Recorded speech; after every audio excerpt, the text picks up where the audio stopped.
트럼프 전 대통령의 큰 선물이라는 알쏭달쏭한 한마디. 오늘 시장은 정말 이걸로 하루 종일 난리도 아니었죠. 대체 무슨 일이었을까요? 자, 지금부터 그 혼란 속으로 한번 제대로 들어가 보시죠. 자, 트럼프 대통령이 기자회견에서 이렇게 말했어요. 이란은 절대 핵무기를 갖지 않기로 합의했다. 와, 이 말을 들었을 때 시장이 잠깐이나마 안도의 한숨을 쉬는 것 같았거든요. 근데요, 그 평화 정말 오래가지 않았습니다. 아니, 그런데 말이죠. 정말 협상이 타결된 걸까요? 그의 발언이 끝나기가 무섭게 시장에서는 바로 이게 진짜 맞아? 하는 의심이 피어오르기 시작했습니다. 왜냐면요. 완전히 다른 신호들이 막 쏟아져 나왔기 때문이에요. 오늘 이 시간 바로 이 엇갈린 신호들부터 하나하나 짚어보겠습니다. 네, 그럼 첫 번째로 이란의 큰 선물이라는 게 도대체 뭐였는지부터 한번 파헤쳐 보겠습니다. 이 혼란의 핵심, 바로 이 지정학적 상황부터 제대로 들여다봐야겠죠. 시장이 왜 이렇게 혼란스러워 했는지 이 표를 보시면 바로 이해가 되실 겁니다. 자, 보세요. 한쪽 대각관에서는 합의가 거의 다 됐다, 임박했다고 말하는데 다른 한쪽 테헤란에서는 무슨 소리냐, 공식 회담 같은 건 없었다고 딱 잘라 말합니다. 심지어 핵심 요직에 강경파를 안 치게까지 했어요. 이건 뭐 양쪽의 말이 완전히 달라도 너무 다르잖아요. 그쵸? 그렇다면 그 선물이라는 게 도대체 뭐였을까요? 지금까지 나온 정보를 종합해보면 바로 이거였습니다. 이란이 호르무즈 해협을 안전하게 통행하게 해주겠다는 약속을 했다는 거죠. 근데 여기에 아주 교묘한 함정이 있었어요. 바로 비적대적인 선박에 한해서라는 조건이 붙은 겁니다. 이게 무슨 말이겠어요? 사실상 미국이랑 동맹국 빼는 빼고라는 뜻으로 들릴 수 있잖아요. 이걸 과연 큰 선물이라고 할 수 있을지 좀 그렇죠? 자, 이런 지정학적 불확실성, 당연히 금융시장을 가만 놔두지 않았습니다. 그 충격파가 가장 먼저 그리고 가장 세게 닿은 곳이 있었죠. 바로 유가와 채권 시장입니다. 한번 보실까요? 네, 유가 정말 바로 반응했습니다. 브렌트유 가격이 배럴당 104달러. 이 100달러라는 게 엄청난 심리적 저항선이거든요.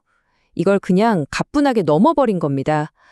중동의 긴장감이 전 세계 에너지 공급에 얼마나 치명적인지 이 숫자 하나가 아주 명확하게 보여주는 거죠. 유가만 그런 게 아니었습니다. 시장의 공포지수라고도 불리는 미국 10년물 국채금리, 이것도 4.392%까지 확 뛰어 올랐어요. 이건 무슨 뜻이냐면 투자자들이 위험하다 싶으니까 너도 나도 안전한 곳으로 돈을 옮기고 있다는 아주 명백한 신호입니다. 그런데 월가의 전망은 훨씬 더 암울합니다. 골드만삭스 예측을 한번 보세요. 당장 3월에 105달러, 4월에는 115달러.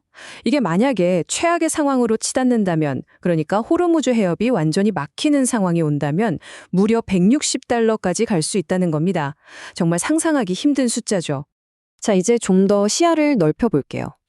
이게 단순히 주식시장, 채권시장만의 문제가 아니거든요. 이제 실물 경제 전체를 걱정해야 하는 상황으로 가고 있습니다.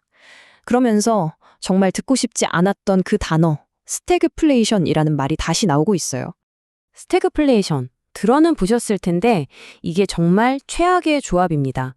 경제 성장은 멈춰서 일자리는 줄고 다들 힘든데 물가는 계속 오르는 정말 말 그대로 진퇴양난의 상황인 거죠.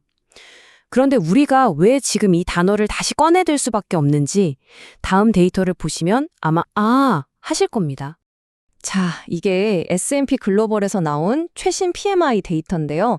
이걸 보면 기업들이 경기를 어떻게 보고 있는지 알 수 있거든요. 그런데 한번 보세요.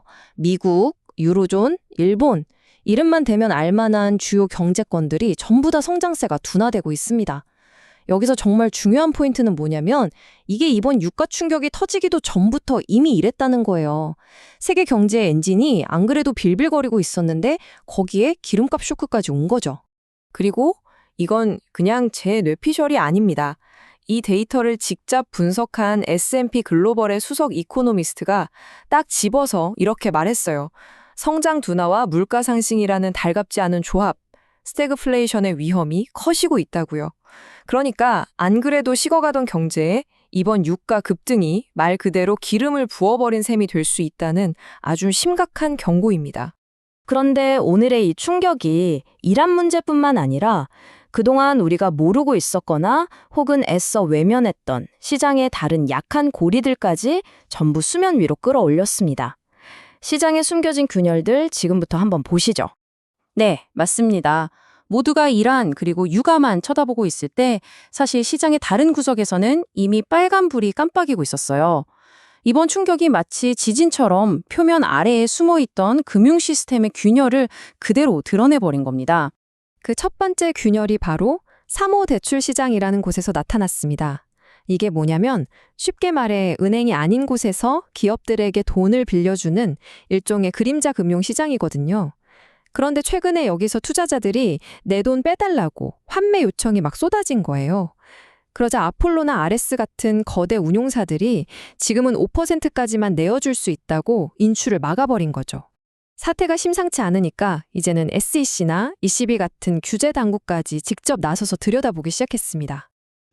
근데 악재가 이게 끝이 아니에요. 미국 경제의 펀더멘털, 그러니까 기초 체력도 흔들리고 있습니다. 생산성은 생각보다 안 좋게 나왔고요. 인플레이션을 부추길 수 있는 노동 비용은 더 올랐습니다. 여기에 설상가상으로 올해 미국 정부랑 기업들이 시장에 풀어야 할 채권 물량이 자그마치 14조 달러라고 합니다. 이 엄청난 물량이 결국 금리를 더 끌어올리는 압력으로 작용할 수밖에 없는 거죠. 자, 그럼 이렇게 복잡하고 혼란스러운 상황에서 우리는 도대체 뭘 봐야 할까요? 마지막으로 앞으로 시장이 어디로 튈지 가늠해 볼 수 있는 핵심 포인트들을 딱 정리해 드리겠습니다. 이건 퇴역 제독 출신 전문가 제임스 스타브리디스의 분석인데 아주 명쾌합니다. 딱 3가지만 보라고 하더군요. 첫째, 외교관들의 움직임입니다. 트럼프의 사위인 제러드 쿠슈너 같은 진짜 키맨들이 중동으로 날아가는지, 이게 진짜 협상의 신호탄이라는 거죠. 둘째, 해병대입니다. 지금 파견된 병력이 그냥 으름장만 놓는 건지 아니면 진짜 상륙 같은 군사행동에 나서는지 봐야 하고요. 마지막으로 가장 중요한 해협 그 자체입니다. 이란이 과연 호르무즈 해협을 전면 봉쇄하는 그야말로 최악의 카드를 꺼내들지 이걸 지켜봐야 한다는 겁니다. 결국 오늘 우리가 본 이 모든 혼란은 하나의 질문으로 모아집니다. 과연 우리는 지금 평화로 가는 길목에 서 있는 걸까요? 아니면 훨씬 더 거대한 경제 폭풍이 오기 전 그 폭풍 전의 고요함을 목격하고 있는 걸까요? 시장은, 그리고 우리 모두는 지금 그 답을 찾기 위해 숨죽이고 있습니다.